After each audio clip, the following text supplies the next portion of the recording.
నువ్వే పానం కదనే ఎనకటికే మన కథకే నన్నే ఆగం చేసి వదిలిలకే. అండి అందరికీ నమస్కారం. నేను ఇప్పుడే తోవ మరిచిన నన్నే విడిచిన ప్రోమో చూశాను. నాకు చాలా అంటే చాలా బాగా నచ్చింది. మీకు కూడా నచ్చుతుందని నేను అనుకుంటున్నాను. అలానే ఈ సాంగ్ కాన్సెప్ట్ డైరెక్షన్ చేసింది ఎవరో కాదు, నా కంటెస్టెంట్ D13 కింగ్ కార్తిక్ చేశాడు.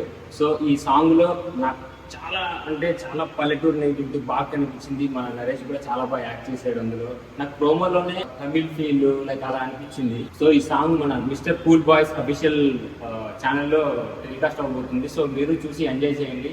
అలానే వీళ్ళకి బాగా సపోర్ట్ చేయండి. ఇలాంటి సాంగ్స్ ఇంకెన్నో చేయాలని నేను కూడా మనస్ఫూర్తిగా కోరుకుంటాను. మీరు కూడా వీళ్ళని బాగా ఆదరించండి. సో ఆల్ ది బెస్ట్ అన్న, ఆల్ ది బెస్ట్ నరేష్. అలానే కార్తిక్, ఆల్ ది బెస్ట్. నువ్వు కూడా మంచి ఇలాంటి సాంగ్లు చేయాలి. నీ పేరు ఎప్పటికీ స్క్రీన్ మీద అలా ఎప్పటికీ ఉండాలి. God bless you.